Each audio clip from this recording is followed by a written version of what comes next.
The start button, which they're going to do, will then flip over to the business intelligence. So if you can just move to the business intelligence tool. So that information is then pushed to this business intelligence tool. They will just make this geographical area, just zoom it properly, just to make it slightly bigger, quickly. So while they're doing that, they'll just make it bigger. You can see these are all the meters in Aspen Hills. They've been geocoded, as you can see, so we know where the meters are, and basically that's a health indication in terms of the meters. This is Aspen Hills, this is where we are, and we're going to be communicating to all these meters to say load limit, for instance.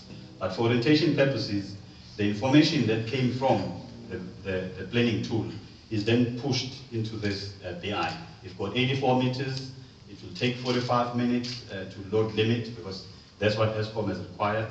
And by the way, we're load shedding today, stage 2. So, but we've asked that they don't load shed this area. So just don't worry. So what then happened before, as I told you, from 10:15 to 11, we actually applied the load limiting. We set our threshold to that 3 amps, as you will see. So this gives you your historic profile for Aspen Hills, meaning that on any given day, on average, this is how they consume. They wake up in the morning, as you can see, at 6 o'clock, they peak, and then they continue, they go to work during the day, they come back in the evening, and that's the profile. So that's how people here basically behave, and that's a typical load profile for a domestic customer. So now, what we then did at 10:15, as you can see, we then applied load limiting. And you can see we disrupted, if you look at the blue line.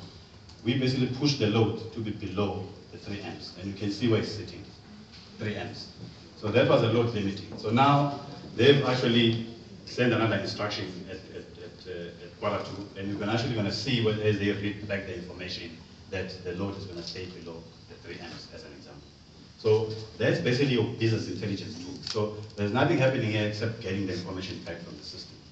So now, so you have this information, you've got the duration of the load limiting, and you know that it's going to end at 11 o'clock.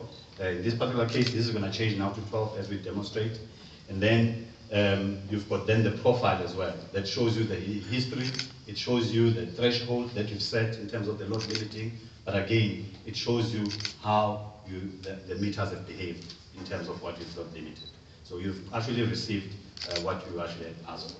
Then lastly, while I'm busy with my presentation, the team will then be sending an instruction to all the meters in Aspen Hills to load limit them through the program called Saturn. This is Saturn, which is a system basically that talks to the meters directly. And you can actually pick up the profile, you can be able to talk to the meters, you can publish information here with your screen pad or the customer interface unit.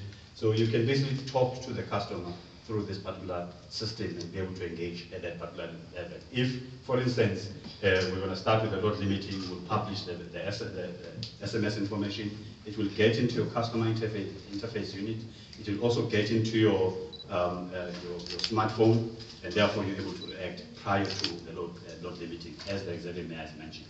So while I'm then busy with the presentation, I'll then ask the team to start reading the meters, all of the 84 of them, and then once I'm done with the presentation, we'll go back to the BI tool, and then we can actually see basically how everything has behaved. So I'll take you through in terms of facts and figures around the presentation, so that at least we can have an appreciation of the magnitude of this particular program, as the executive mayor has mentioned.